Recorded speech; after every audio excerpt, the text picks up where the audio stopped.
Good morning. I had a good sleep, and I did actually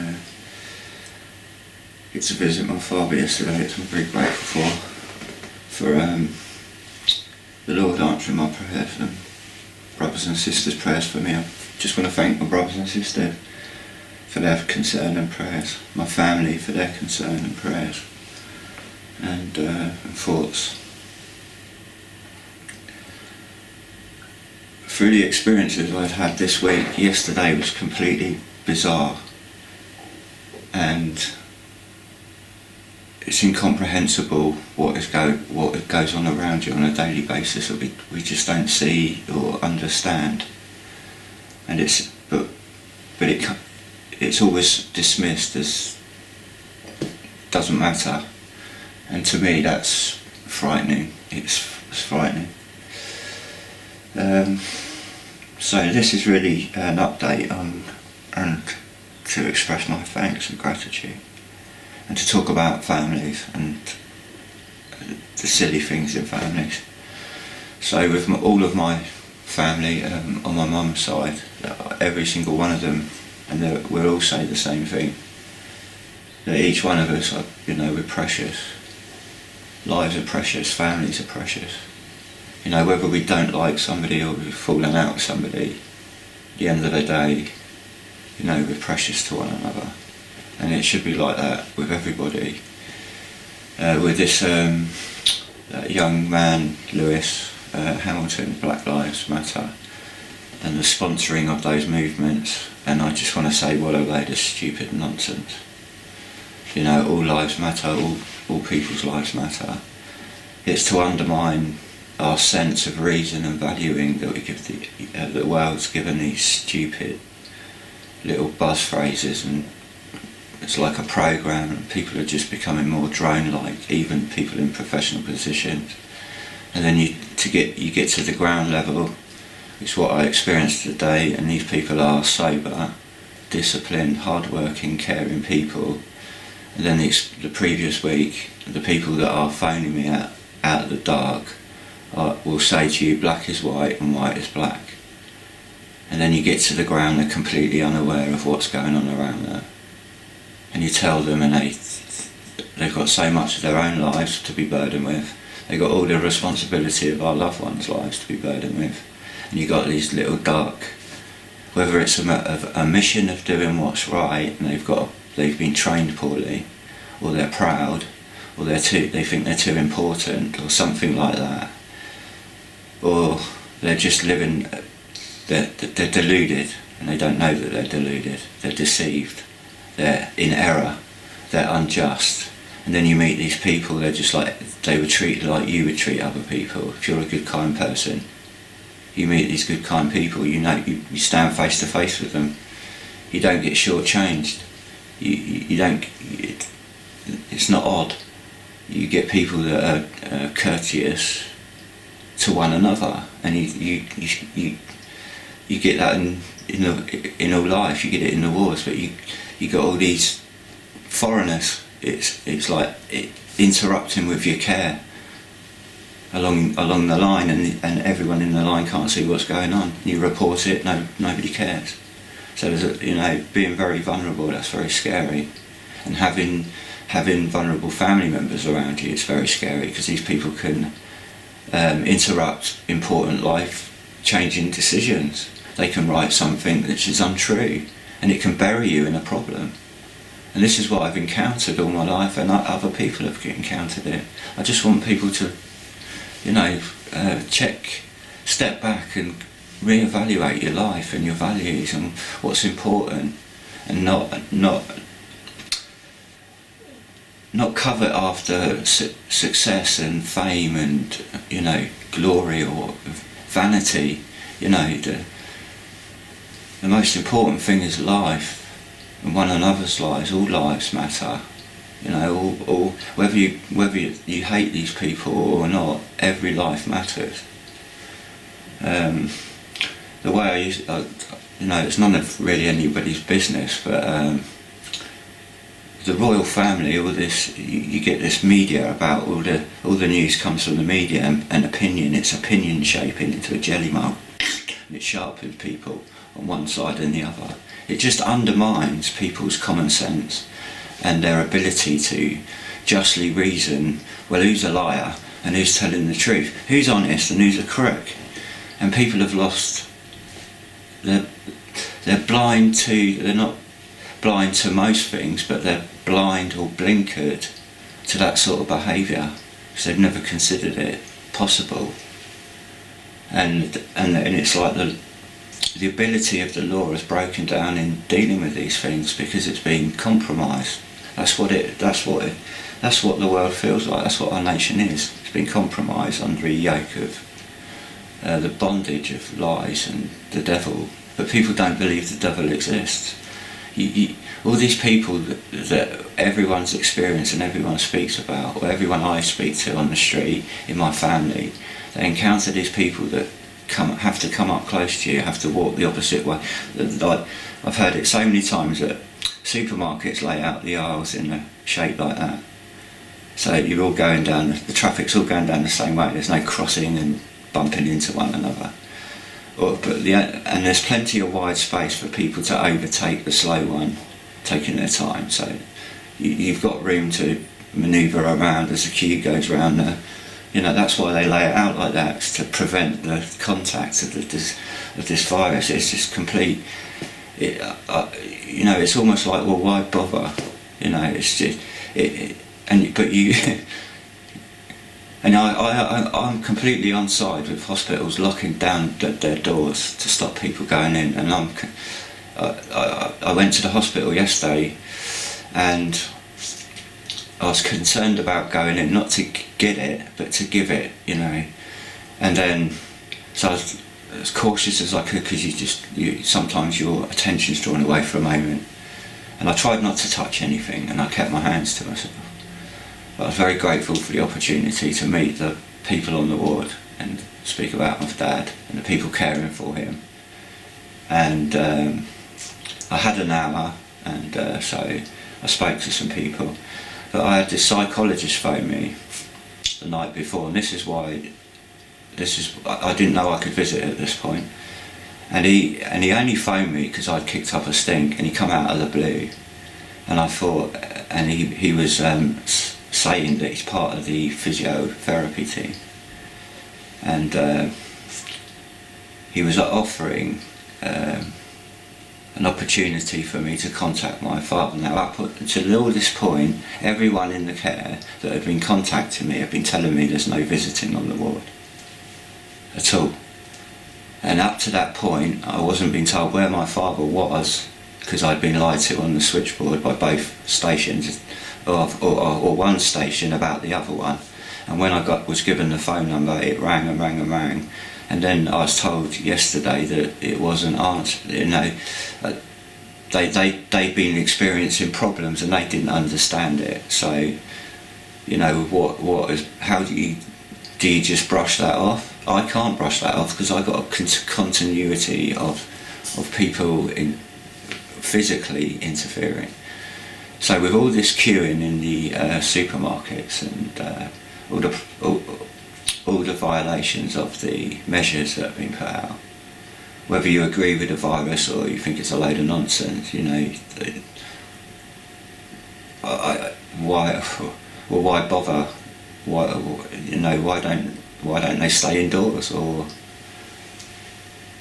what's the point of having the measures if no one sticks to them? So it seems to be just really impossible.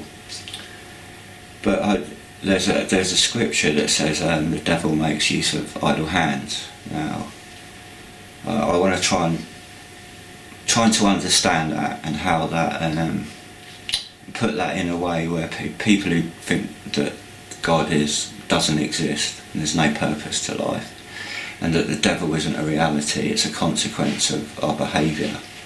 And so the more our behaviour wanes, the more influence that entity has.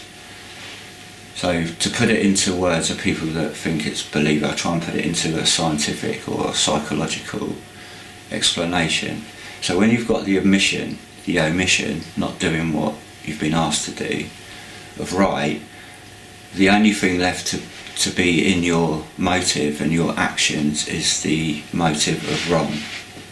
So if you say it's right to have a speed limit here because of the fatalities and the consequence to other people and what that puts on the people that have to pick up the pieces, and then what the government have to do to make the money to pay for all that attention and care, and time again, these people have to overspend because it's people's lives, and then you get in all this, then it gets slack, and you get all this unreasonable attention being needed because people are going to a doctor or phoning 999 when they don't really need to. It's not really an emergency, and then it's causing problems for the people trying to deal with it. So when you've got the omission of say like speeding or the speeding laws, then the police are in their right to come down with the law for that violation. That's not wrong. And if people don't agree with that law, they have a mission of keeping the law, so they break the law, and then they speed and cause problems. So the police has the authority to, because everyone else is keeping the law for safety and to keep everybody else safe. And then you've got the breaking down of people thinking the law's nonsense. The law, there's nothing wrong with the law. It's either the people who have authority and use the law unjustly, or the undermining of the people in the law to hurt our laws and our rights and our freedoms. That's the game of the devil. It's the omission of not doing what you should do weakens your defences in defending what you have to protect yourself and your family. And when that breaks down and that gets into the right hands and people lose sight of that, you have a serious problem. And the responsibility and onus is on the individual to put it right in themselves, to stop, to really evaluate the values, what's right and wrong, and what side do you want to be on. Do you want to? And I'm not saying be led to the slaughter dumbly. I mean to be able to evaluate choices about things that you're presented with. Is that lawful or is that unlawful? Is this inoculation being lawful? Is it healthy, and is it going to help me and protect my family? Now, if it is, and it's not going to harm you, and it's been scientifically, lawfully examined, then you would take it.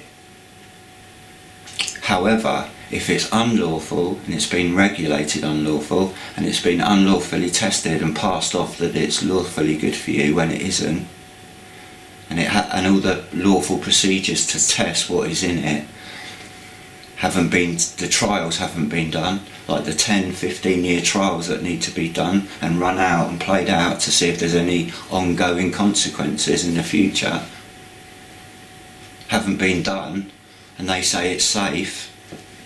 It's down to you to go, no, that's unsafe, that's unjust, that's unlawful, and you're in the law unjustly making an unlawful decision. No, thank you. Now, whether they say, well, you're going to have it whether you like it or not, well, then you know that where you are and you're in trouble, and you go, well, no, you've got to make a stand, even if that's going to cost you threatening your family. So if you've lost the ability to evaluate right and wrong and what's legal and what's not lawful, you're in trouble. Or what is true science and what is false science? What is a lawful argument scientifically and what is an unlawful scientific argument? And if you haven't got the ability to know which is which, you're indifferent and you're double-minded. You're a bit sloppy. Oh, is it? Isn't it? Isn't it? I don't know. I'm not sure. I just carry on going regardless. People have been robbed through the education system for taking their eye off it, and the people who get into the influence of that apparatus for our lives tweak the education, and it strips back to undermine your ability and your children's ability to evaluate justly right and wrong, to reason for themselves, to think for themselves, work it out, and then go forward in their lives to avoid all the pitfalls and all the dangers and all the liars and all the crooks, and then they can steer their lives and their families' lives and those that matter to them out of the way of these people, separate from these people, or if you meet one, you can express your understanding that they're right, and then you can move that person out of the way and get them replaced with somebody who's doing it properly. You can report them. You might have to fight, but you can stand and stop until it's changed, and then get it overturned, draw people in to have a look. But all lives are precious.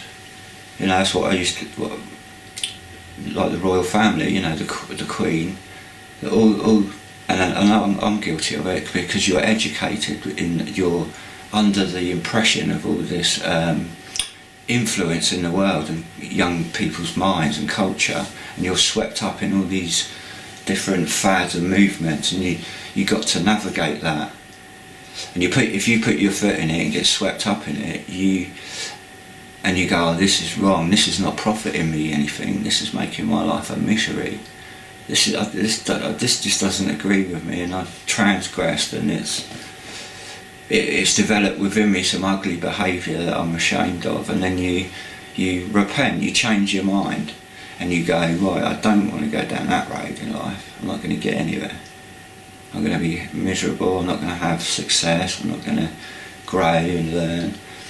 So you go, right, at that point you change, you come back, you re-evaluate, and then you go forward with that understanding. You might go off the other way, but then again, if you've got that ability to reason, you can get yourself out of the work, how to what hole you're in, and how to get back to where firmer footing, and you know, re-evaluate and go forward. But if you haven't the truth, you won't know where you're in error.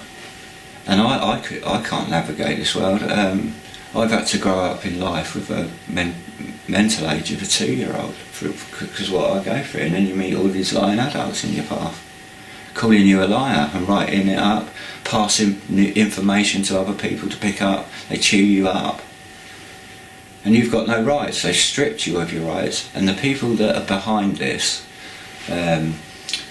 you know, I can't prove it in my life, but to me, I can see it's kind of demonic. It's trying to, it's the influence it has upon people's lives play out. So it's the omission, and something happens, and people can't control it, and then there's a consequence for that sin, and that sin plays out. And that sin is the actions of that sin is like the hand of the devil, if you like, the force, the spirit of the devil, who's a hive mind, he's the opposite of truth, whereas the truth gives us the ability to live right and do right. Like, what did Jesus say? I am the way, the truth, the word. You know, it's a standard. It's a standard to check if all things are true. If you don't believe the truth, how do you know what the true standard is? You haven't got a standard. You're just making it up as you go along. So people become deluded in their own vain idea of their right. And some people, when they're challenged, they just don't want to hear. And they're robbed of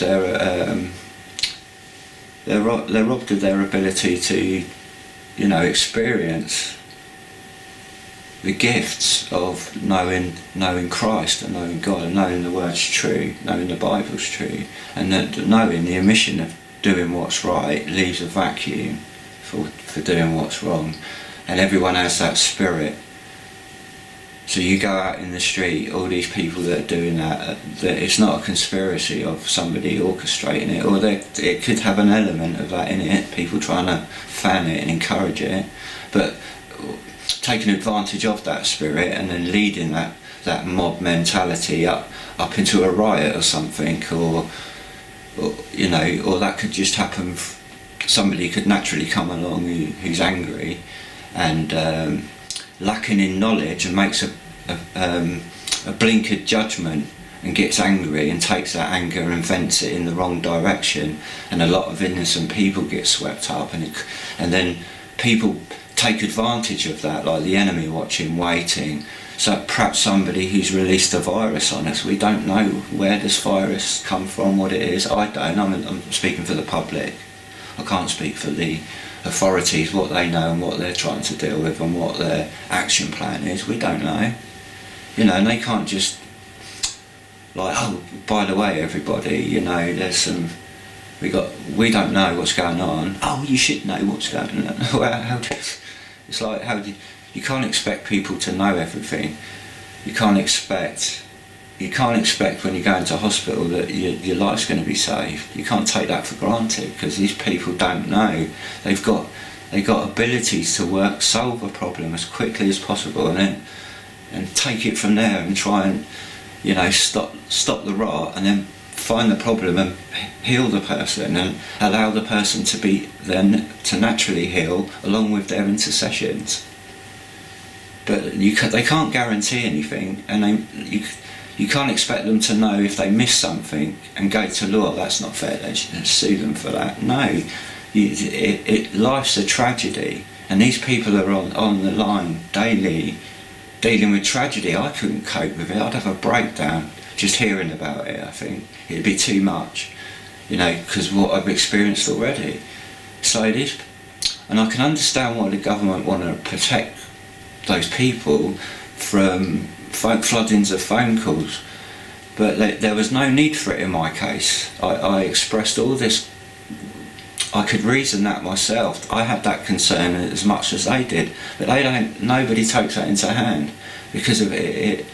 You know, I haven't got the answer. I don't know, but to be blatantly lied to, there's no excuse for it.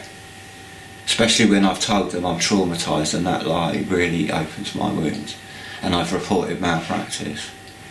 And I told them I don't want to prosecute. I don't even want this over me. I want to allow my dad to receive care without that influence, but I couldn't ignore the dangers I'd experienced before. And then I got to meet people who are just going to deny it because they're frightened, you see, and they don't know what's going on because of these evil interjections, either by the omission of doing what's right, or somebody is in there, the omission of doing what's right, and they know what they're doing because they're crafting, they're interrupting with your care because they don't want the truth to get out.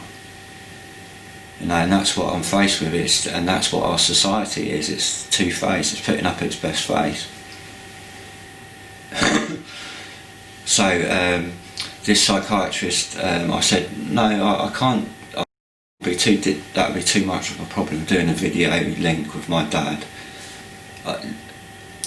Although that would have been brilliant, I would have, you know, if I could have set that up this end, that would have been perfect. But I could just see all the problems it would cause myself. It would just overloaded me. So I said, what I would do immediately, I'd do a video journal and a greeting to my father. I've already recorded it, I've processed it, and I've put it on a memory stick, and I phoned the G3 in the morning and they answered, and I spoke to the lady, the nurse, who oversees the administration. I'm not sure, but I can't remember her title role, but I spoke to her. She's very nice, and I told her about this psychologist gentleman. He was very, very nice, but I'm trying to work out his motives and why, and everything in context of everything else that's going on. But I said to him that, oh yeah, I'll get onto that right away. And it's like, I found it very difficult. He's a very, very calm person. He's very, just very calm. And I kind of felt that he wasn't listening, and that his expert opinion was overriding his ability to stop and just consider a few things.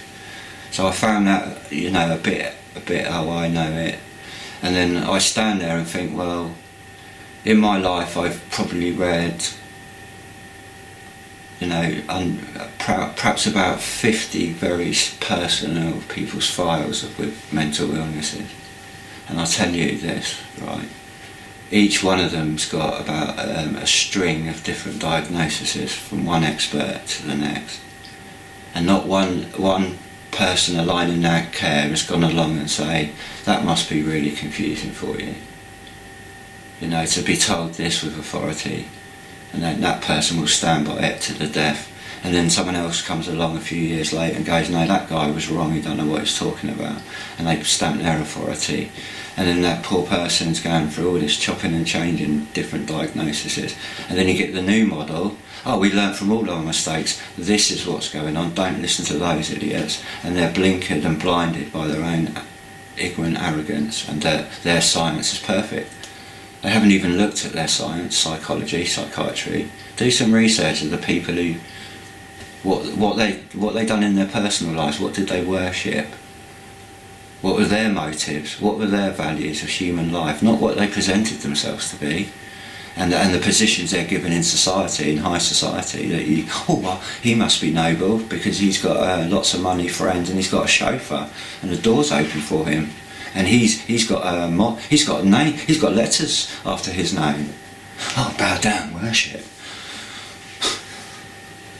You need to know how to question people. Is he honest? Is he telling me the truth? Because he could be writing your life off and going at home and well, no, you don't know. You need to know. You need to question. You need to know how to question, and just don't take it, because you can change people's minds. They may be learning something.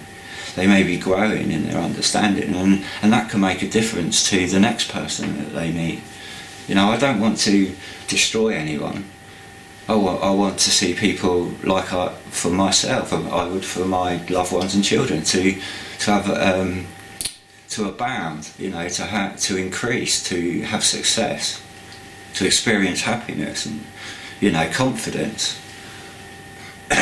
But what people don't realise is some children, that everything done to break that at the beginning, and then all along the line has been going on, so they never get a chance, and they get all this unfair treatment, and then they're dismissed by society as tinfoil hat wearers, or paranoid, or they're delusional, they smoke too much dope, or they're just alkies, or and all of those. I'm not justifying why people drink, smoke, take whatever drugs that they take.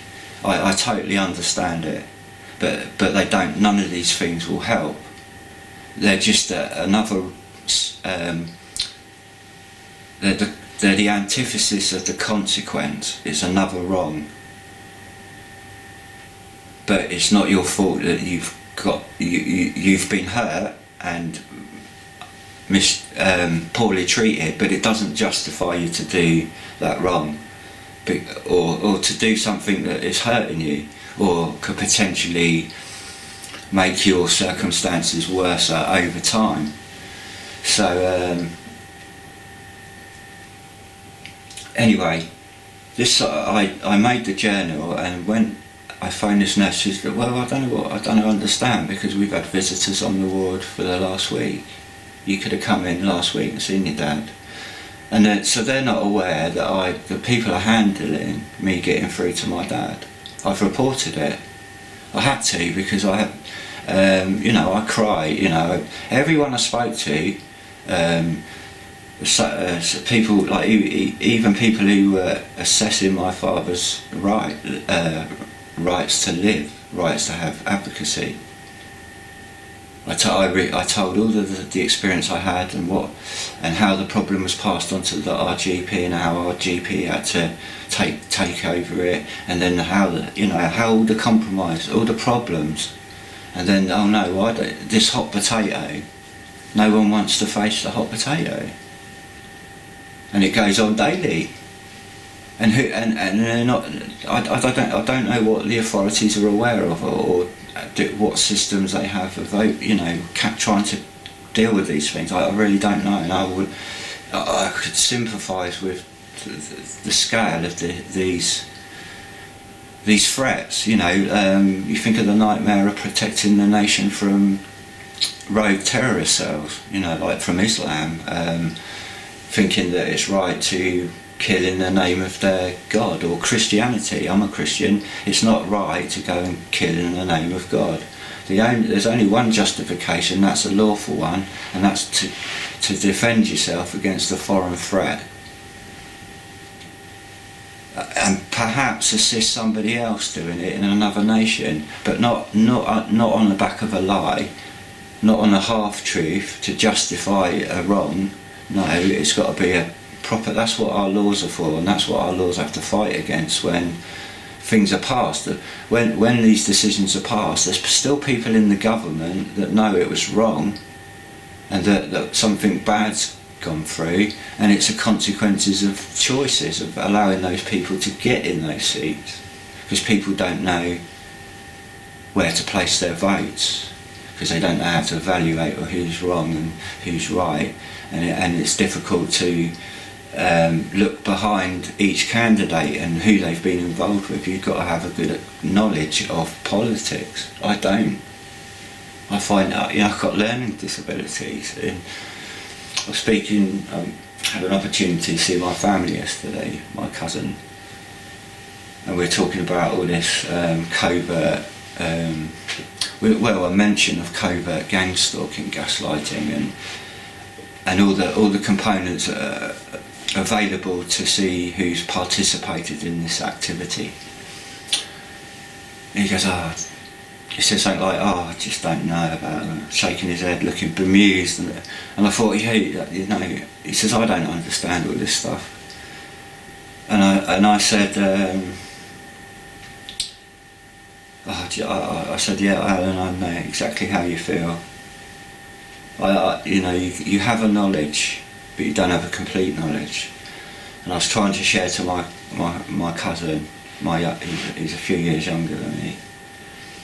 I was trying to share the knowledge. It's the fact of having the knowledge of something, not having a full knowledge. It's just it starts with having the knowledge that it's there. And that's what I hope to share in a feeble way, because I can't do anything on my own. I'm vulnerable. I need legal guardianship, but I don't trust the legal guardians. So my legal guardian is my Heavenly Father, my Saviour, Jesus Christ, and the Holy Spirit. They're and the Holy Word of God. And King James's pledge to give me that Bible, and from that Bible I learned that the law is just.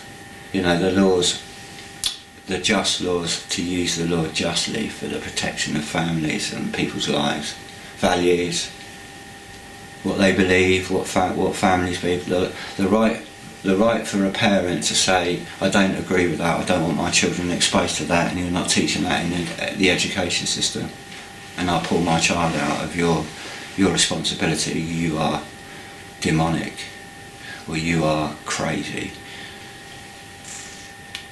Like you have no values. We don't share those values. We have family loving, just values. On your bike, take your child out, and they'll be all over you. Hey, you're really bad, you're an awful parent. How severe is this rot? How severe is this hold upon us? How much power and grip have they got on the individual people who serve in those, like ambulance drivers, policemen, counsellors, civil servants? How much authority, like their bosses, how many of those people could be terrorists? And they tell you black is white on the phone, but you've got no record of it. You challenge it, you go, what are you talking about? You're insane. But they just pretend that they just play it, black is white. No, black is black. And they just carry on as normal. It's frightening. I could regurgitate all the examples, but I'm not. But I just want to, I'm awash with all this, it opens me right up, and I'm not going to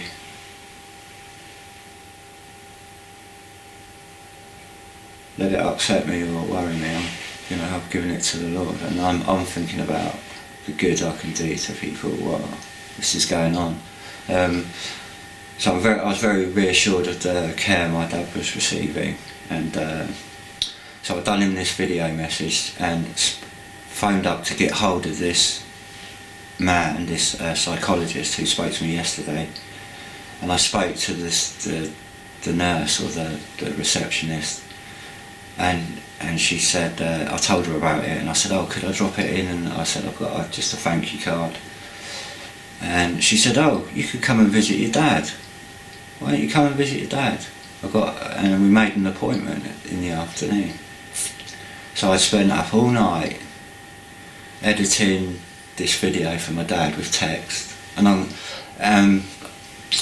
anyway, I took it, and I said, oh great, what do you mean I can see my dad? What about COVID? And the thing, no, we're okay, and just mask, you have to wear a mask. So I said, oh great, oh yeah, I'll be there first thing. This was in the actual morning I phoned, so I got, this was like 11 o'clock, and I made an appointment for 12, and I had to walk there, and the time I left the door I had an hour, and I thought, take my satchel of gospel tracts, and along the way I'll just flip them out really quickly. So I was on the way, just an hour to walk 3 miles, I think it was about three miles. I thought, yeah, I'll do this. I prayed, Lord, don't matter what I do and get caught up with a gospel tract or a testimony and speaking to somebody, help me get there on that hour. And my bag was empty. I didn't even think I'd get rid of that many. So I had a wonderful day doing that, lovely walk, lovely fresh air. Took my I had to pace myself a bit. I had to really put the gas foot down. And I thought, this is going to hurt. And I got to the main car park I was just approached the main road the hospital was on at 10 minutes to. I thought, oh, I'm not going to be that late, and I did say I might be a bit late. So when I got to meet her, I'd brought the edited journal and the greeting to my dad. So what it was for, because they're not sure of where my dad's, if he's in there or not, or what the response is, what the level of, I suppose, brain activity, I suppose, is what they're concerned for. I don't think people want to worry you with all the frightening things, and I find that I have to just be patient and try. I always just trust that they've got some more an idea than I have, and what choice have I got? So you're grateful for whatever they can do to help your loved one either recover to a point where they are having some life anyway, some their needs met at least, and they're not suffering too much. And so when I arrived, because I was anxious to get this thing as soon as possible, because it was to try and associate either with stimuli, what he could hear, but he's deaf, so I had to record it really loud. Some text, so he could read, he might be able to read something and pick something familiar up and associate with, and draw his attention to. That's the kind of idea, something for my father to grasp with, and something for them to gauge what's going on in his mind. So I thought perhaps that would help stimulate my dad with he suggested wheeling a TV up, perhaps, and I said what I could do, and he said, well, I'll leave that to you, that's your responsibility. I said, well, I'm going to do that straight away, and I did, and I edited it. I'd done it all night, all through the morning. I hadn't got it on my memory stick while I was having the conversation with the nurse, just discovering that I could go and see my father. Things might change tomorrow, so I thought, well, I'm going to grab this while I can, and while I'm not suffering severe, the the symptoms of COVID. So I thought I'm going to get down there, and I said, can I drop the memory stick off? And I told the nurse about the thing. Had an opportunity to speak to people on the ward and told them about the memory stick and the thing I was doing, and that I assumed that this psychologist was aware of, and he, you know, so he made out that it'd be a good thing for my father to do that if it had come to the point where he's involved. He's the next step of the care, I think. But he's in there already, and he's independent from the nurse team. Now, I don't trust him. I because of the behaviour and the switch of when I saw him today.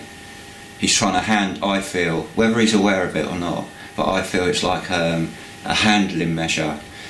So I shared the idea with the nurses, and they said, well, we haven't really got anything to play it on. I said, well, whatever you need, I will pay for a brand new telly, get it dropped off here, and when I finish with it, other families can perhaps do the same thing. If you have to lock down, they can send in either their greetings or a live link, you know, like an internet link for these. So they've got something on the ward that they could share. I would like to buy, you know, I just feel like you want to show your appreciation. My dad's the same, so I'm kind of honouring my father's wishes. What would he do? You know. So I thought, oh, I'll do something like that. And it'd be good for my dad, because I'm anxious for my dad to have that familiar connection. And that's what they were keeping me from. And the ward were, apparently, they say, and I trust them, that they were aware of it. They weren't aware of all this. So I've been going around this flipping obstacle course, dunked and stonewashed like a flipping witch. No one's looking. You little flipping, that's what you get. You know, I don't want these people, you know, I don't want to deal with these people. Let the Lord deal with it. You know, wake up, you stupid people, come on. You think how many vulnerable people are treated like this? And abused in care, children, your children. And these are social workers, these are psychiatrists, these are psychologists, these are doctors. You dumb, stupid people. You know, you're not important. We're all important. You've got more of an important responsibility than we have. And we have to trust it. And we don't trust you. And we haven't got a choice. So you know, that's what the gospel's for. That's what the King James done, is to empower you, is to give you your rights back, because you've let them steal your sweets and rob your education and dumb us down like to be drowned.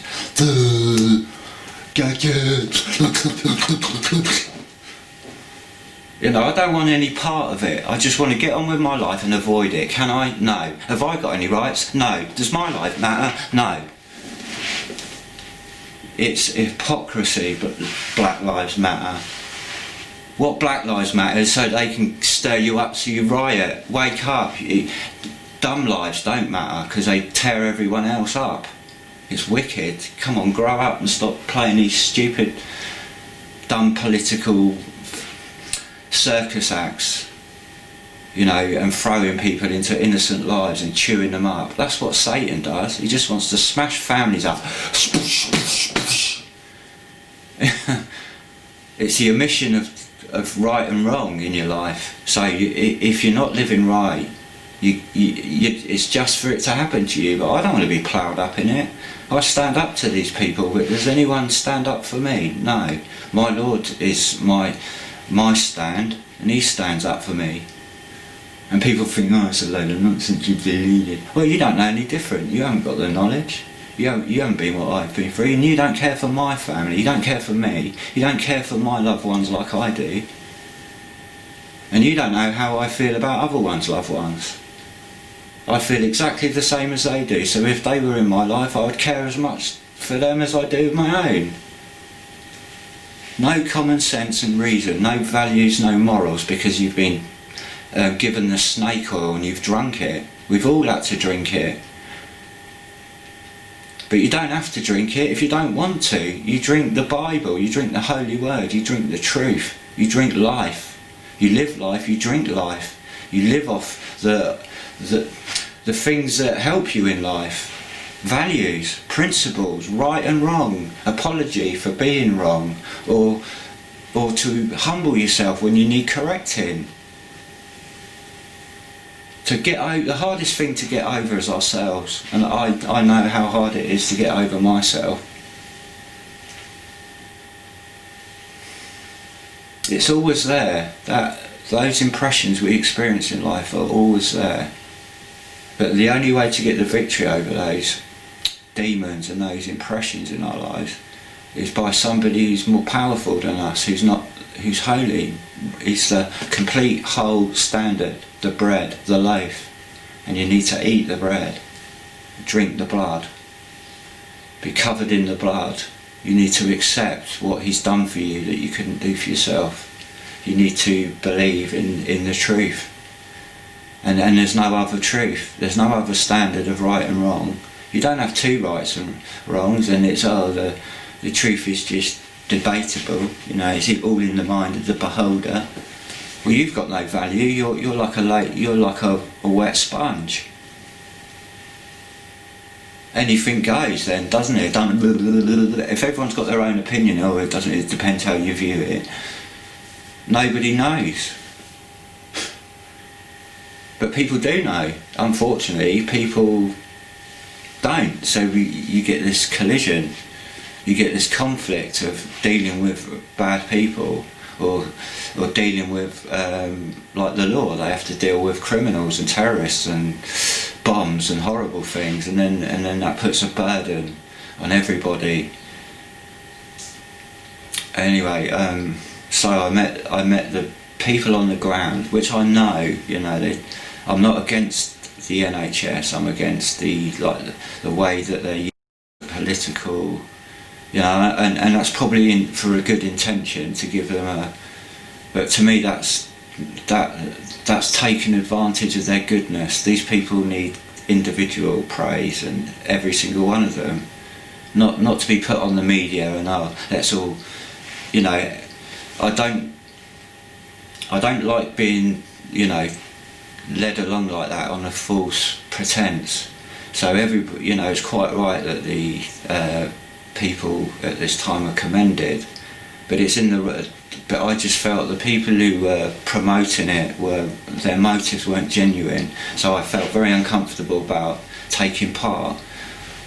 Standing at I wasn't even, when it first started, when people were standing out in the street clapping at a certain time.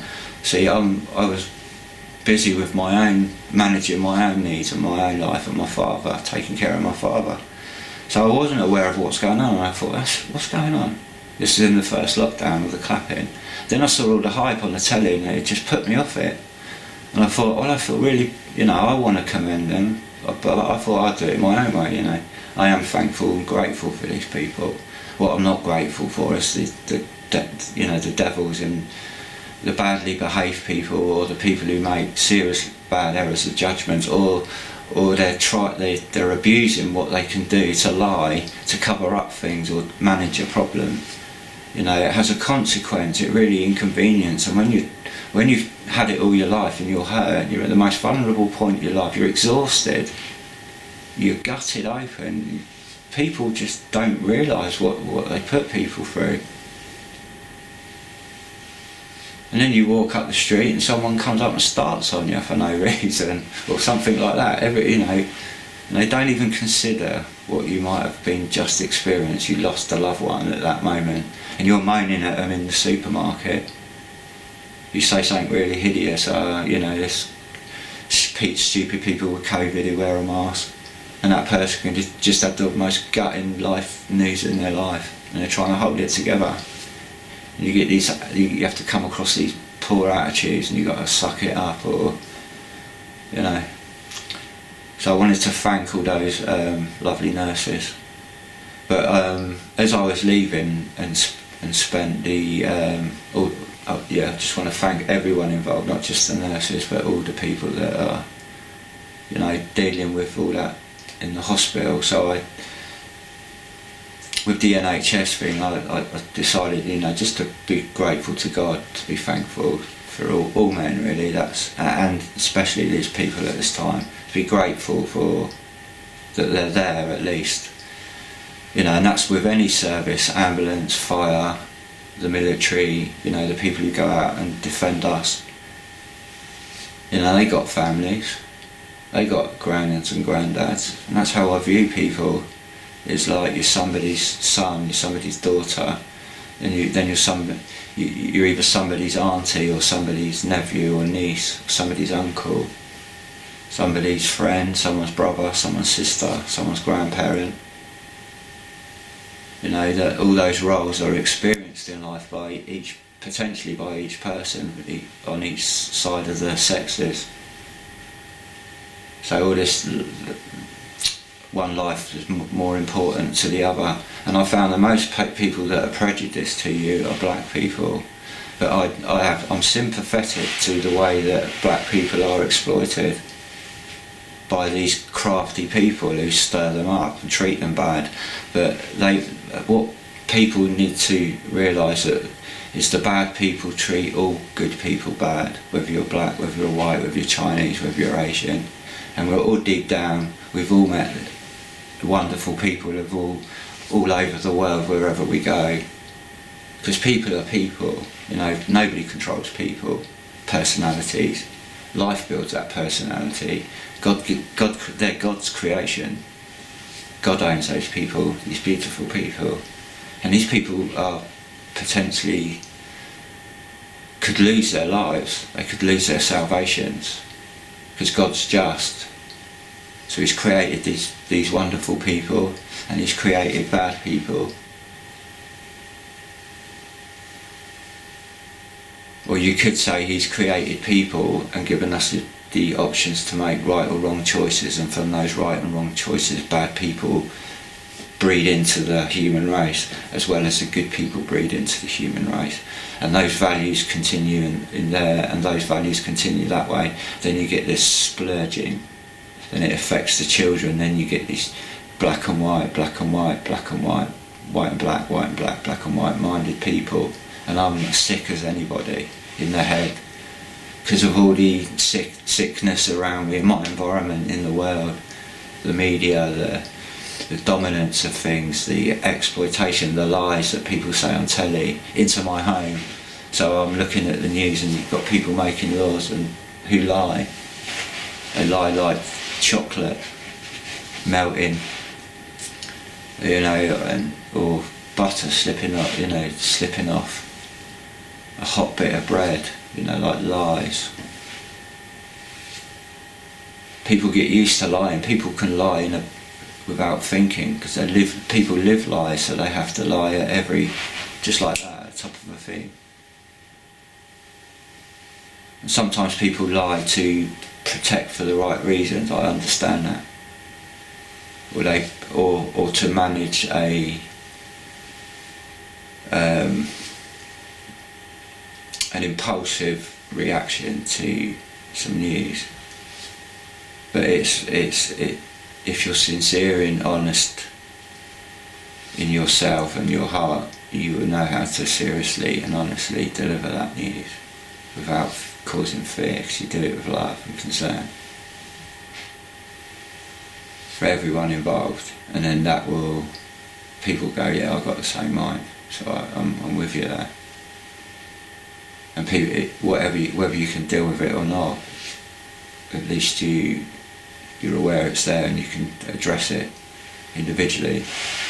And the only remedy to this world is to escape it. And how do you escape it then? Well, you need the world to come, you need to go, you need heaven. It's about sifting out the good from the bad. This is a probation of choice and sifting. That's why we've got this constant battle of good and evil. It's because we've got a constant battle of people who've got a right to choose their choices. They've got a right, if they want to break the law, they can break the law. They've got the freedom to do that. But the law and society have got a right to protect their rights to live safely on the road. So you got the citizens and the law with the same concern, so that citizen could report that, or perhaps if it's very serious, they could halt that person until they could get assistance from the law to catch and get the person out of other people's from hurting other people, get the problem, get the danger out of the way. But sometimes the law know that the law's been broken, but they haven't got the law to deal with the problem. They haven't got the evidence to deal with the problem, and then the problem knows that they haven't got the evidence, and then they carry on in their unlawfulness until eventually they're either get mixed up with other unlawful people, and they get their judgment and punishment is a consequence of their bad actions, and it deals with itself naturally, or the law picks them up later on and says, oh, you're the guy that's got all that string of crimes, you're nicked. And then that problem is taken out of the way of affecting our lives. But we're just up against this influx of muddying the water constantly, and that's in the that's what the education system is. It's an apparatus to do that, and then that breeds that it strengthens it into the gene pool, and now they're offering us genetically modifying components. Oh, you've got to just trust us because we're the scientists, we're the expert. Well, I don't need to work out the science and the stuff, it's your character I've worked out, so your measurement of that, is that safe or not, is completely in error because you're in error. Simple. Move out of the way. But this is what we're all faced with. Black is white and white is black. You've got all these people telling you that this is the truth and they're experts, you need to believe us, and it's clear, and you've got people saying no, it's not, and they're going, you're the conspiracy theorist, you're stirring trouble, you're causing problems. This is what these people are. So anyway, getting back to this point, on the way out of the nurse station, they said I could arrange me to go back Thursday, and I said, oh, is this the guy who spoke to me, his name is Sharif, spoke to me, is he here, and could I drop this off to him? Perhaps he can arrange a telly. Perhaps he knows something more about it because he's the one that suggested it. So they're not aware of what we've discussed on the phone. And then it's sort of like, on my way out, somebody said, oh, he's here. And I said, oh, do you mind if I wait around to see him? And then he turned up. And then he was completely dismissed. And I just spoke to the nurses, and they weren't sure if they were allowed to use their initiative and think, oh, that's a good idea, we'd do that, it's not going to harm anyone, that'd be nice for families. That was my thinking. You come in, oh, we the royal we may not be at that point. Oh yeah, I said, I understand that, but that's my father, and if I feel like I want to put the telly there and play him a message, whether he understands it or not, I'm not going to wait for you to dick around and decide what you're doing, but I didn't want to be dealing with all this at that point, so I just politely, we might not be doing it, it might not even come to that. I said, well, fair enough, whatever. So he completely asked me to do something and then completely swept it out of the way. Oh, we may or may not. But why suggest it? Why get me to do all that, sit up all night and do it? And the only thing I was concerned about is getting that to my father as quickly as possible. And then he's strailing around. I understand the process. I'm not an idiot. I understand the serious considerations being made with strikes, right? And it's not contradicting anything in his current needs. He's comfortable in bed. They're looking after him, washing him. They're building up his strength with food. They're just doing that. So I know nobody knows. I'm not an idiot. You don't need to tell me that. There may not be anything there in the brain. I'm not stupid. Don't cut me out of what's going on. That's my father. I've been bathing him and nursing him and cleaning him for the last... You don't need to tell me anything. I need to tell you. But you're not listening. So I've got to leave my loved one And then he had a go at, I told him I was a lawful advocate. He goes, no, you're not. No, you're not. And he's handling me, you see. So I thought, right, mate, you go and hang yourself, and then we'll see when we get to that need. But my advocacy is I've handed it over to people that the good people in the hospital that are going to care for my father. That's where I want my advocacy to be, not with him or anyone else like him, or those involved with that mentality who can't see the dangers and the problems and think they know everything. I don't doubt that he's talented, but to have it, it's just like, we know best. We decide, and I think I saw a woman go, oh yeah, what, Mr. High and Mighty, and I think people are aware of people with more authority and come from they got they got parking spaces, and the nurses have to get the bus and the commute to work, and they arrive with royal red carpet treatment, that sort of it's these who hover around and come in and out, and then you've got a little team on the ground who don't know the decisions and either what's being involved from one minute to the next. They're just trusting in the whole thing, and then that's where people take advantage and exploit. And I felt that he had that kind of omission of being aware of certain things, which perhaps gave him that attitude. Perhaps, I don't know. I didn't want to be offensive, but I just felt that he dismissed it out of hand. It wasn't to do with his reasons for not giving it to me, thinking it was appropriate at that point.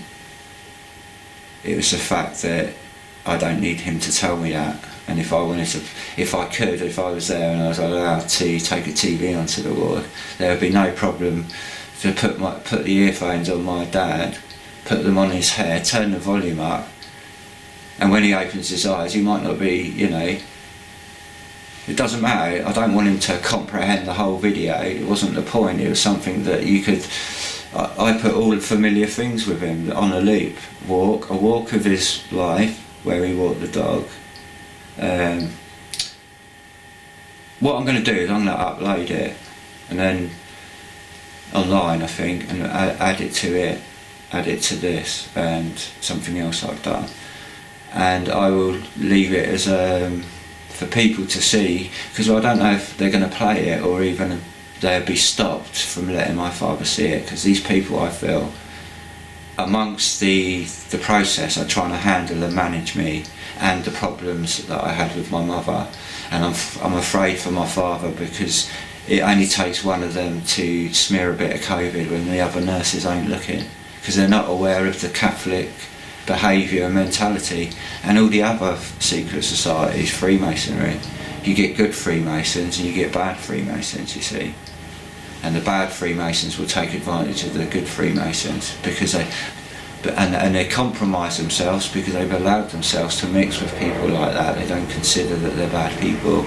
They take advantage of their ignorance and their knowledge and their position in society, and then they use the bad people in positions of their society to do these dirty little tricks on their behalf. So there's no evidence, and this is why they have these Freemasonry religious cults, and then those members build up their public PR reputations, and then they get trusty seats in the world, in the secular world, in the lawful administration of our nations, and then they corrupt it, and then they muck around with it. They try and break the NHS so they can get their enterprise and their investments, their hands in it. Then they get their hands on the seats, you see, and they get their hands in the council, and they use good unwilling people to turn the key. Then they go, right, you're sacked, we don't need you anymore. Replace it with one of their family members from their societies or their organisations. and their plots and their plans. And it's been going up and down like that all through history, trying to get us over, turn us over, get us in Europe, turn us over, devalue us. And I was saying the other day about the Scouts and all the prosperous times we had gone, washed away. You get people trying to sustain that, preserve it, and you're up against this attacks, these liars, and then that has effect on the whole attitude of everybody, and it's gonna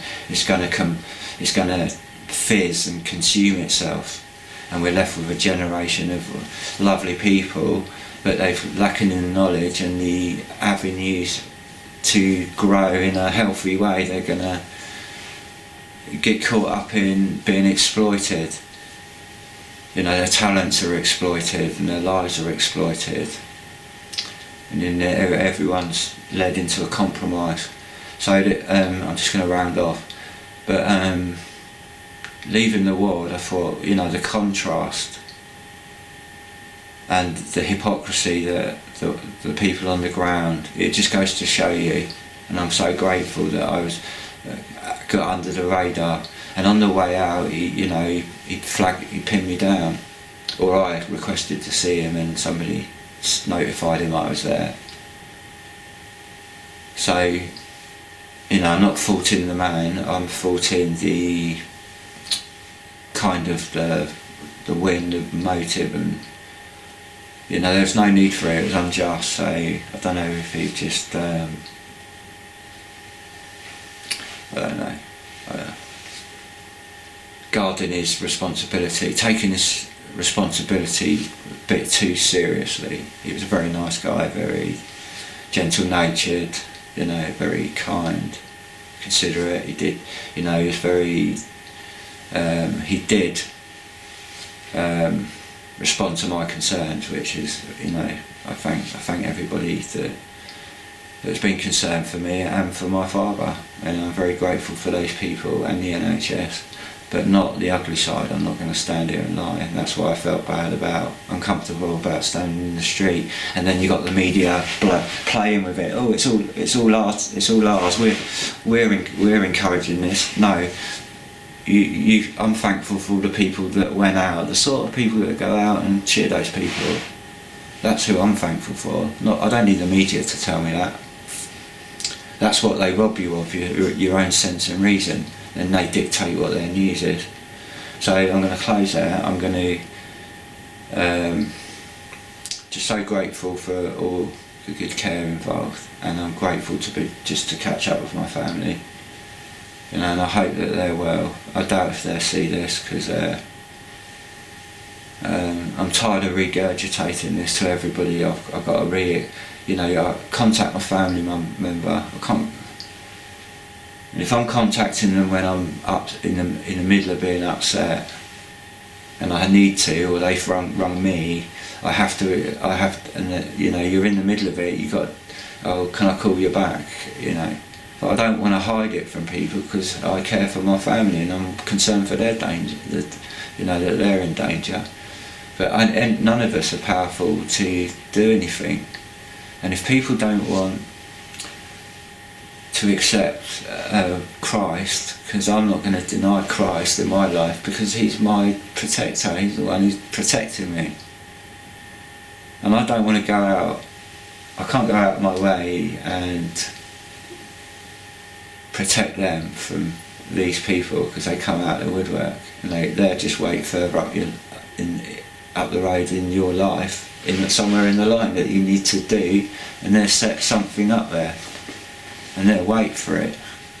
And you might think I'm paranoid, but you're not a Protestant, you're not related to Protestants, B, you're not a Christian, so you're blind, you can't see what this is about, and you don't understand the components and the individuals within the apparatus of these religions. I have nothing against the Catholic people, they're dear people. I have nothing against the Mormons, they're dear people. The Jehovah's Witnesses, they're dear people. They're just deceived because they haven't received the truth. and they've been robbed by the counter using the truth to deceive them into a jelly mould.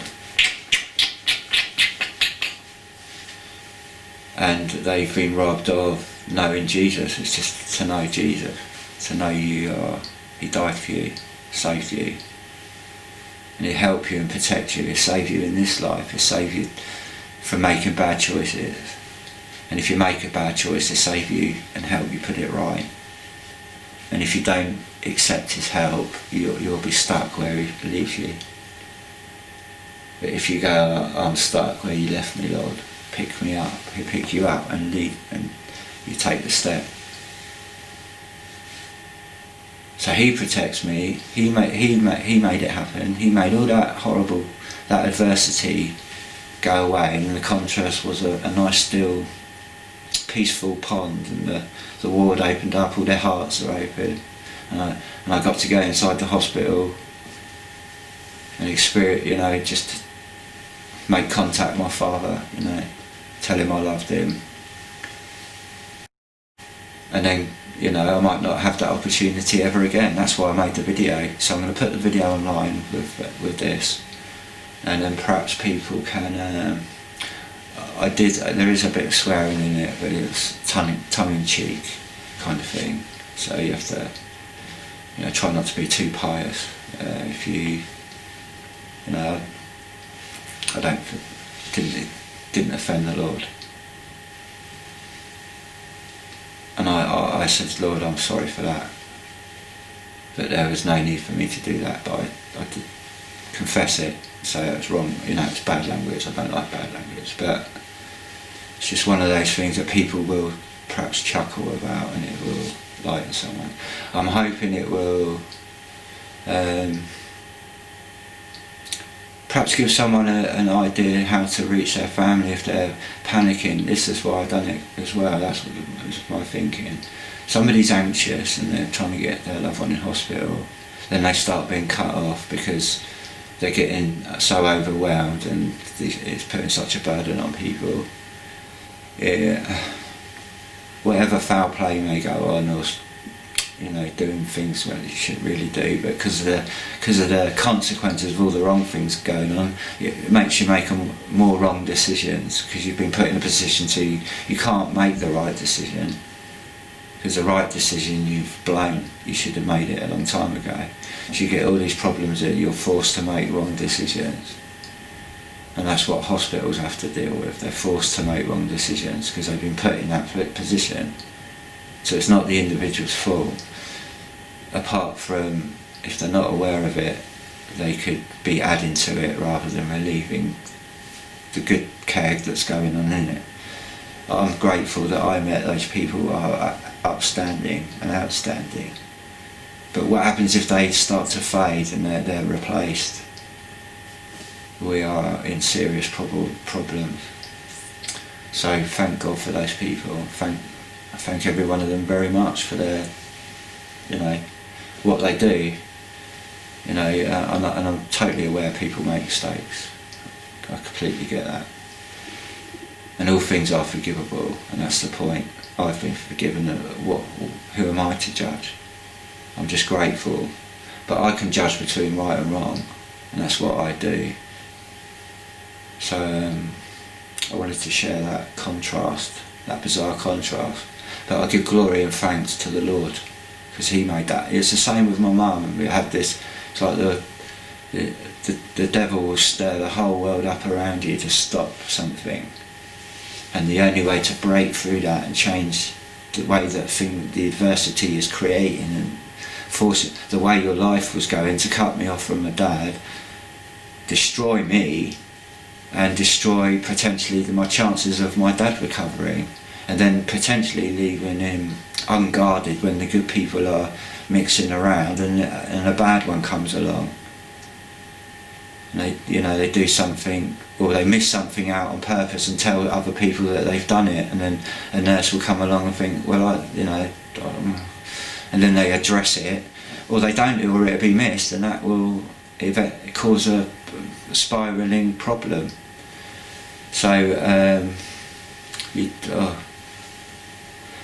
just grateful for that experience and the Lord moving. He done that with my mum. He sweeps things aside and he creates these little pockets, and you got this force around it, and then you got the hardness of the regulatory behaviour of the whole component assisting in that, keeping that thing from happening.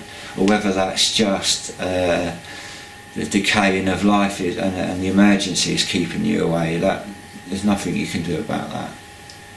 So the Lord dealt with both. He dealt with the adversity of the people around me outside, and also the adversity of my mum not been very poorly, removing that just for 5 minutes so she was able to have that communicate, and then after a while her health went back to where she was before I went to see her.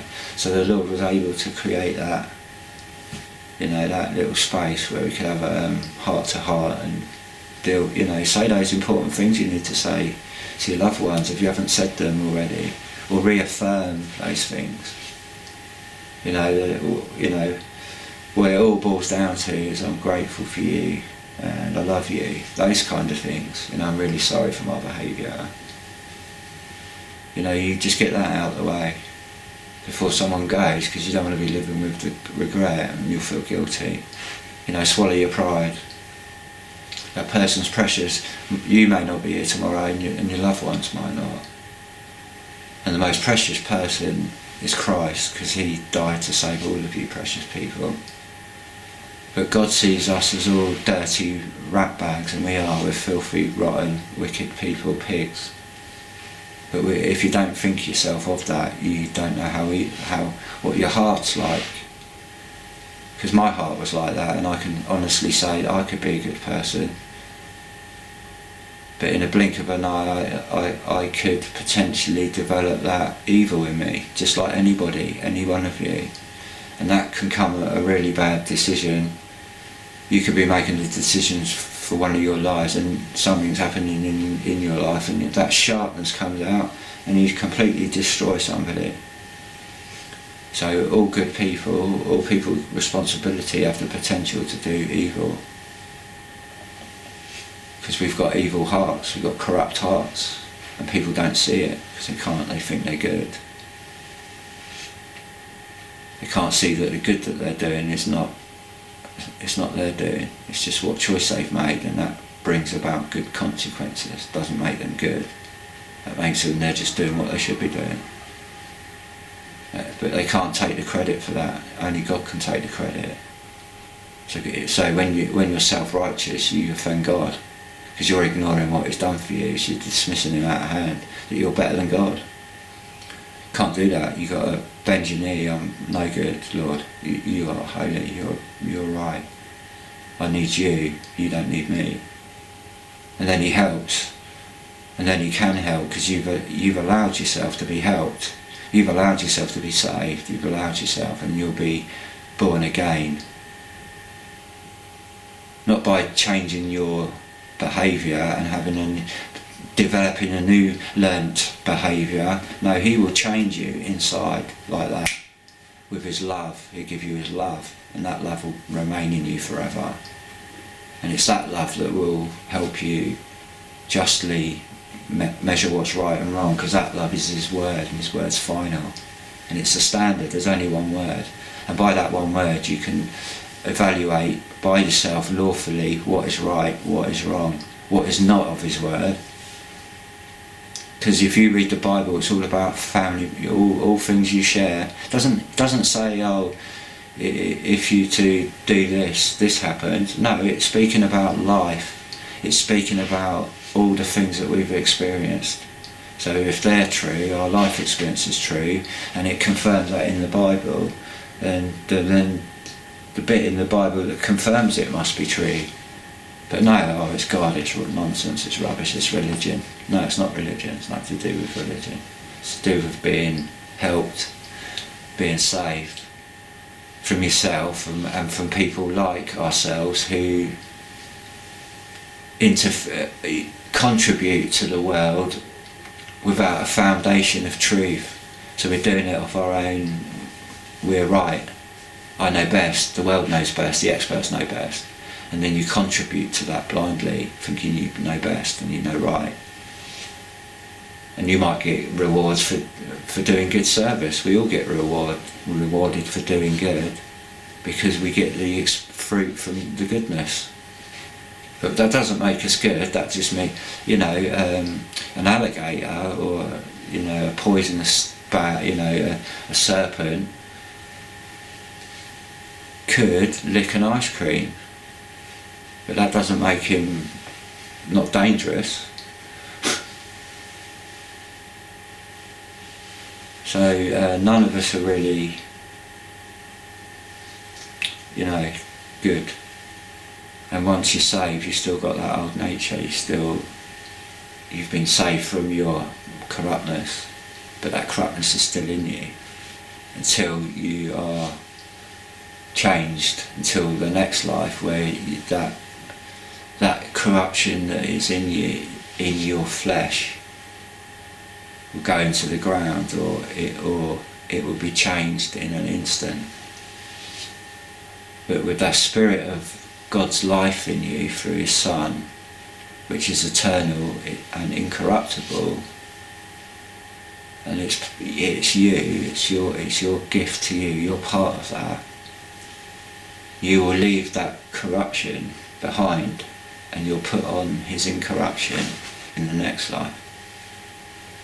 If you don't believe, you remain in your incorruption, and you'll die in your incorruption, and you'll go into the grave, into corruption and hell, and where all the consequences are bad are put.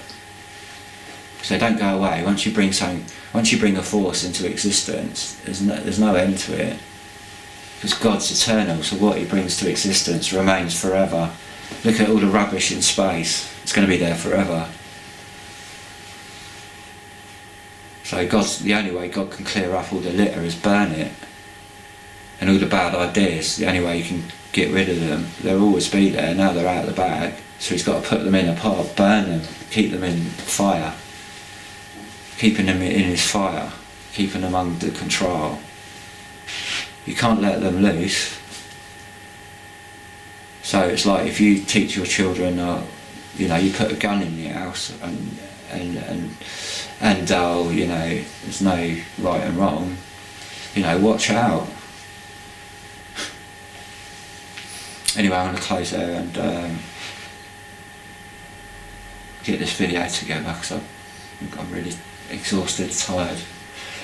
So I'm going to just do that and calm, nice quiet day, and work on that. So I just want to share my gratitude again and thanks to my Heavenly Father, my Lord, and my brothers and sisters, and all my friends, all my family, and all people, and to know that we've got the Word of God to be grateful for all people.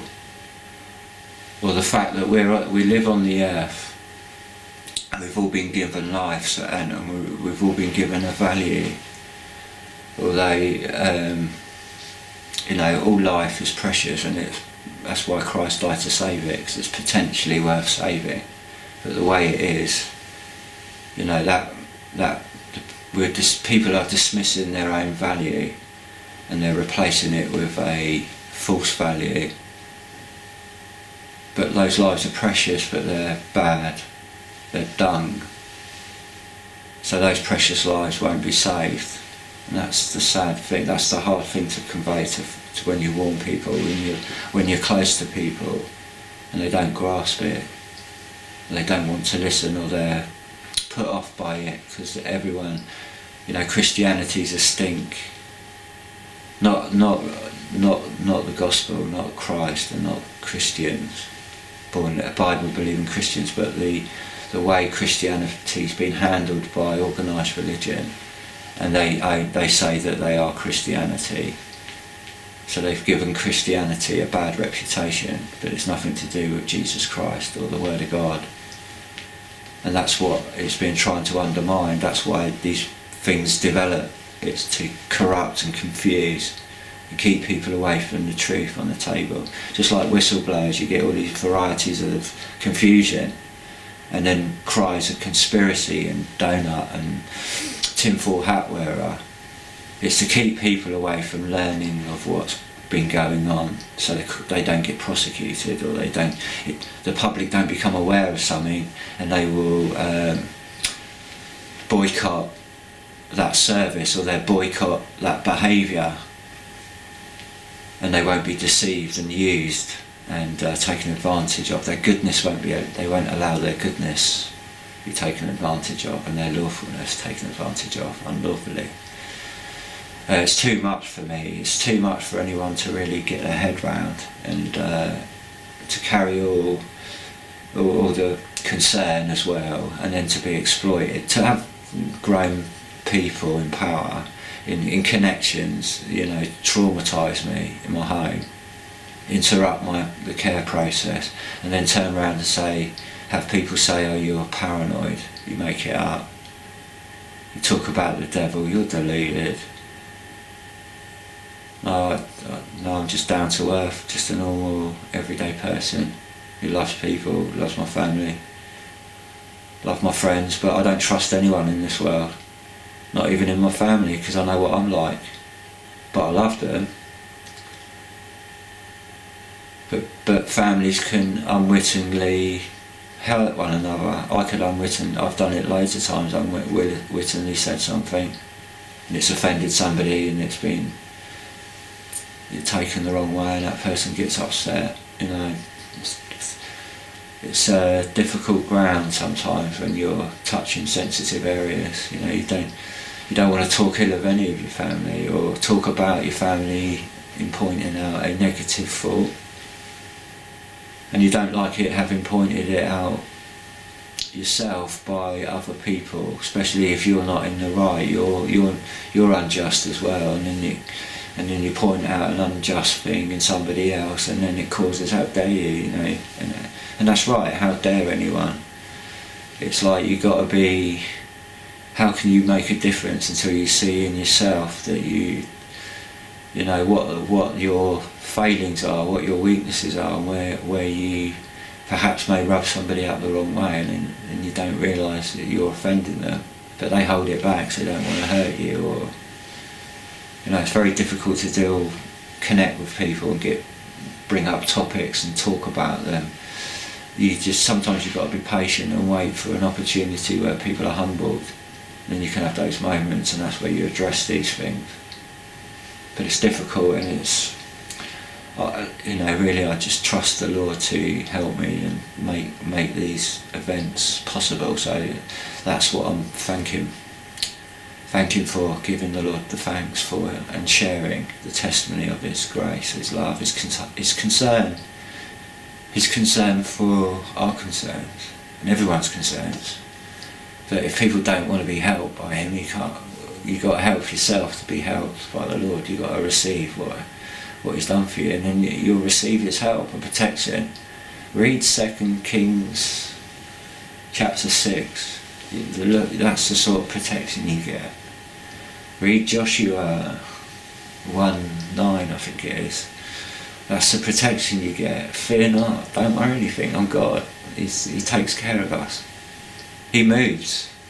And if something ain't going to touch you, like you think of Elijah, but don't think of yourself as a prophet, just think of yourself as a child, a saint, a believer, and then think, there's an army marched into the nation, and you're the only Christian, or you're the only believer with God's presence and protection. Everyone bows down and runs to the army, and then they hear that there's one who's not coming, and he ain't bowing down and worshipping to you, and they're all frightened. He reckons he's got Almighty God with him, and they go, oh, see about that. And then they find that they're too frightened to come near you, and you go, oh, hi, I'm just a little weak person, you're not allowed on my property, this is my lawful house, you've all broken the law, thrown your rights away, but I'm not moving. I can't defend myself, but if you want to come and kill me, I can't stop you, but I trust my Lord and God, Let's see whether they won't be able to get you out of that. They won't be able to move you unless the Lord goes, oh yeah, I've had enough of him. Cast you to the lions. And he may do that. That's why you can't take Heavenly Father or the Lord for granted. We can't just take it. It seems that, we're super duper and the Lord's gonna, we're special. Well, we are priceless. We are precious to him, but we're not special in that sense. There's not no one's more than the other. And that's the way the Lord's not a respecter of persons. He treats everyone right, regardless of who they are. So if they need chastising. They need putting in prison, he put them in prison. Still doesn't change his values. All people are still valuable to him. And you get the silly politics. That's what I'm trying to break down in people with the truth, with what I've been given. So I'm going to make that video now and close and wish people love to experience the love of God in their life. Just you and him. In that love, walking together daily in that care. And you'll notice that you have those values, you've experienced those experiences before, but this is just on a completely new, full experience all the time. If you keep yourself in line with his will and not your own will. So you need to put yourself in a level of obedience to be able to progress. And that's, or put yourself in a position of working towards achieving that obedience in a sense. Don't give up. If you keep falling down on something, don't give up, because the Lord's working it through with you.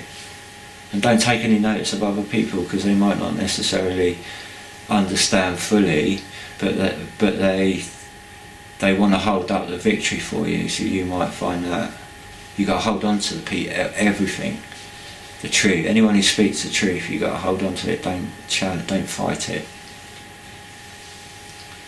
But people can be a bit too sharp, but they might be right.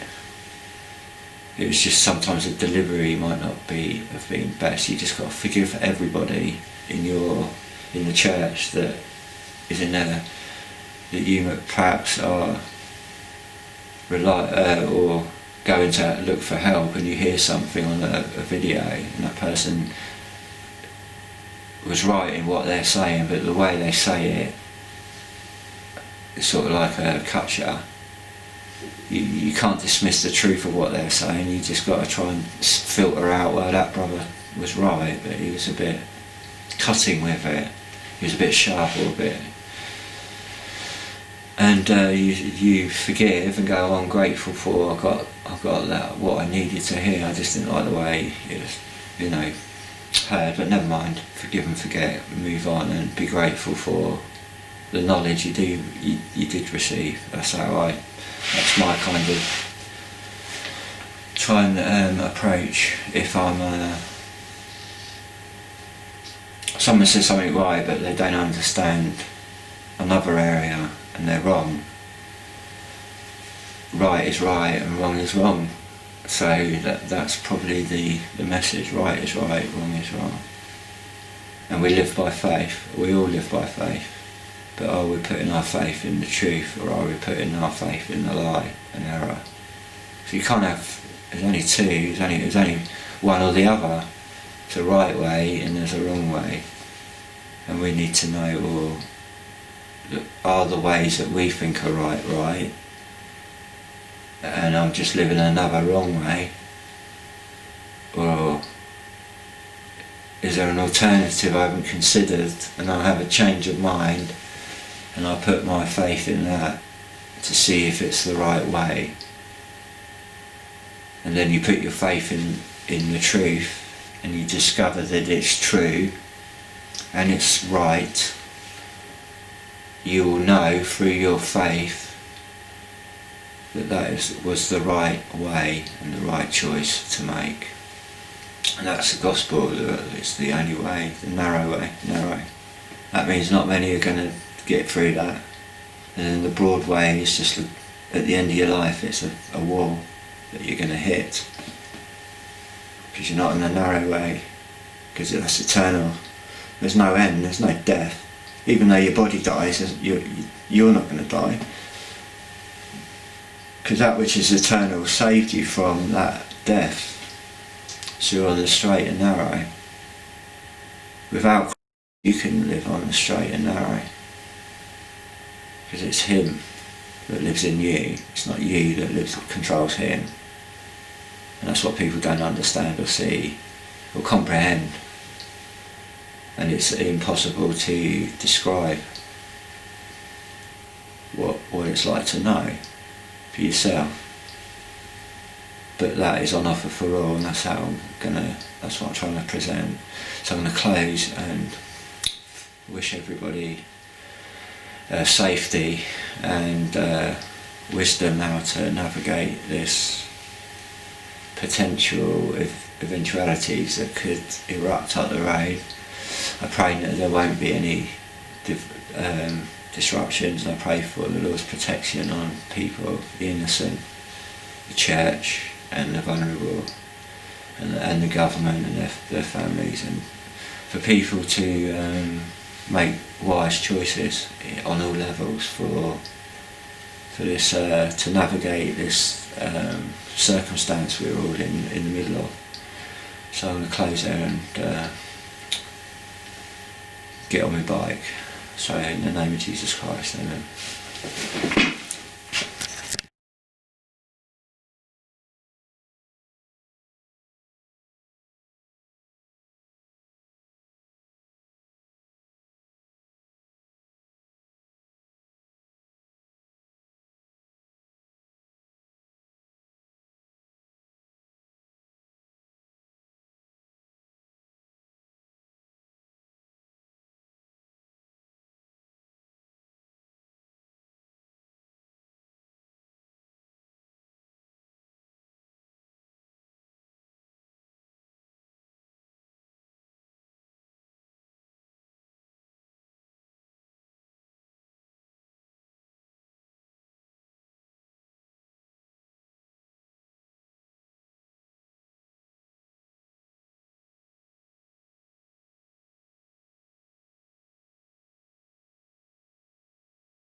Right, hi Dad, I hope you can hear me.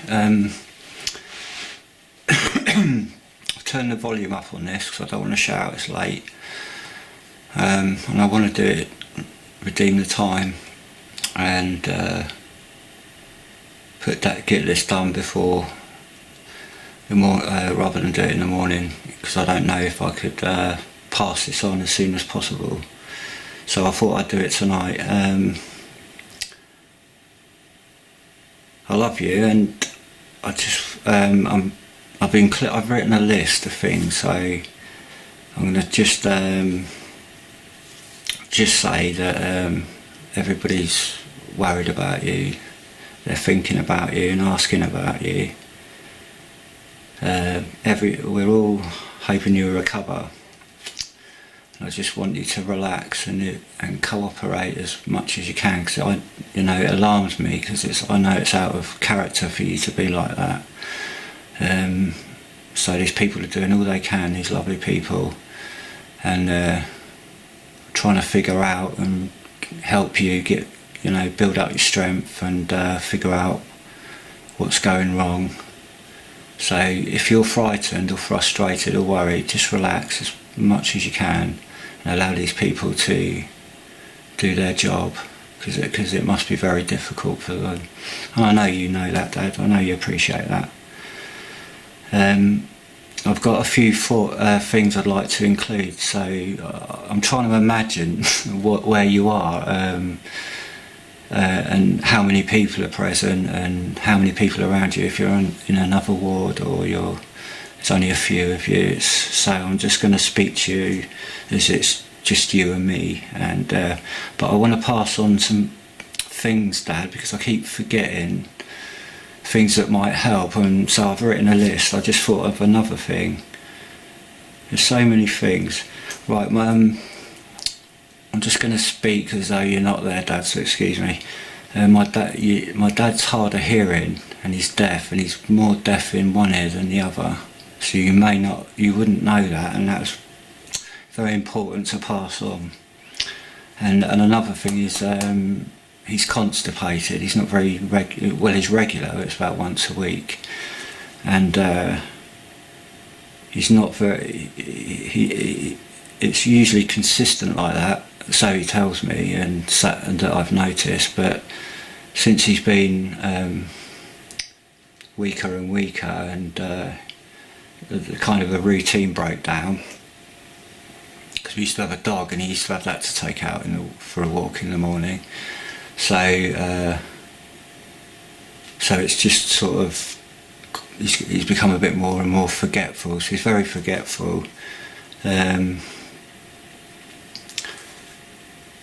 another thing I'd like to pass on to these ladies and gents, Dad, is I probably just I don't think it's convenient really to keep ringing. I didn't want to keep ringing up people and have any family ringing, but I just want to pass on all of our love and kind regards.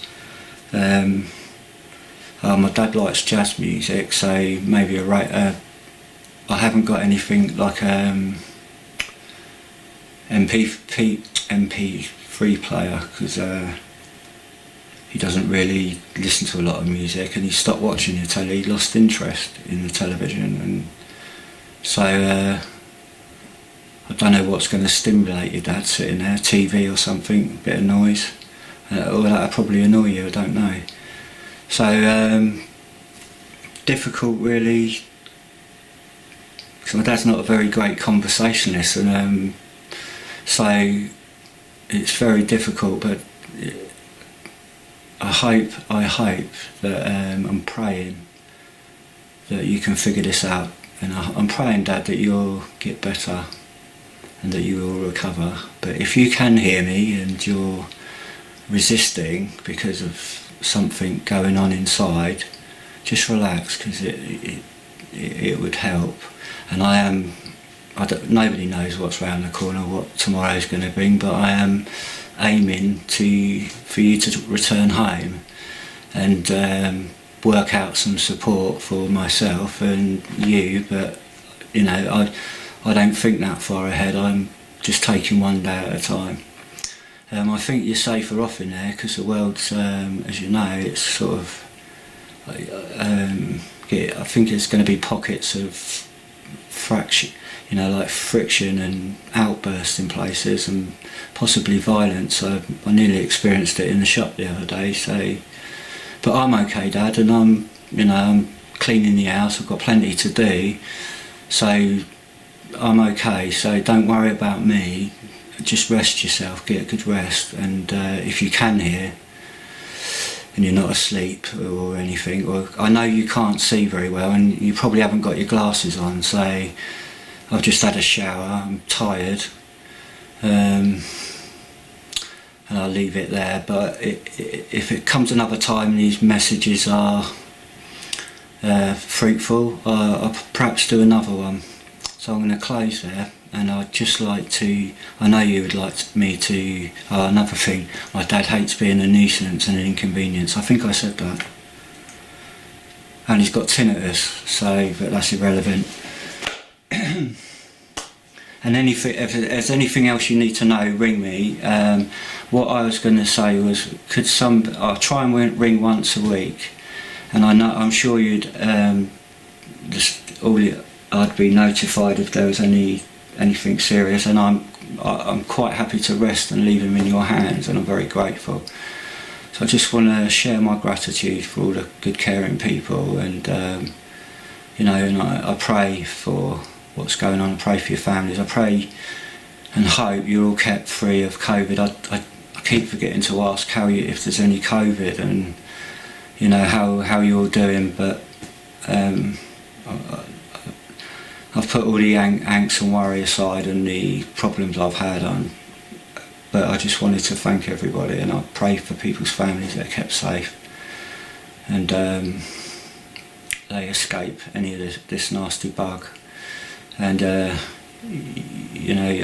grateful for your sacrifice, and I just want to share, Dad, if we don't meet each other again, I could drop down dead. I just want to say that I know you came to believe in Christ, and I just want to remind you that all you need to do, the gospel, is simply to realise you're a sinner, and you trust and believe with all your heart in the death, burial, resurrection of Jesus Christ. And the moment you believe that, you will know that you're saved. You are saved. If you truly believe that, Dad, you're saved, and you will be going to heaven. So if we don't see each other again, we'll see each other in the next life, and I'm going to rest in that. So I pray that you rest in that. It's not about religion. It's organised religion's a pirate with a wooden leg. It's about knowing Jesus, knowing you're saved. So hold close to that hope. And Lord willing, that we'll be reunited with our loved ones. All the tragedy that's gone on, I know with all my heart, without a shadow of a doubt, I'm going to heaven. I know Jesus is with me every day, and I hope that you know that. I'm at peace, Dad, always, even all through this turmoil, and you will be, if you're battling inside there and you're freaked out about what's going on. Just rest in the fact that you're in the Lord's hands. He's sovereign, and this world is just about to go belly up, I think. So I offer that for all people listening in earshot, and for you and your families to just believe the gospel, repent and believe the gospel, and you will be saved. You will be going to heaven, and you will know you'll be going to heaven, and you'll know that there's a terrible alternative, and it's eternal, and there's no coming back from it once you're dead, because we're judged once we're dead, because we're not perfect, we're not holy. And it's my desire that people will experience personally that joy in your heart, that knowledge, to know God and to know that you're known by God.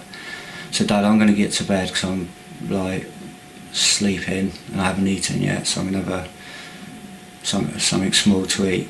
So I'm going to say good night, Dad. I love you, and we'll meet again, mate. Take care. Love you, bye. Oh, P.S. If, like I say, I will try and ring at least once a week, and I'll keep it, and down to a minimum. But if I can't get through for any reason at all, because it's been, I know it was deliberate. So if my family if there are people ringing up worried and it's inconvenient, please let me know and I'll speak to them. But if you don't hear from me within the week, would you please just give me a quick brief once a week or something? I'll be very grateful. And I wish everybody well and the best. Thank you very much.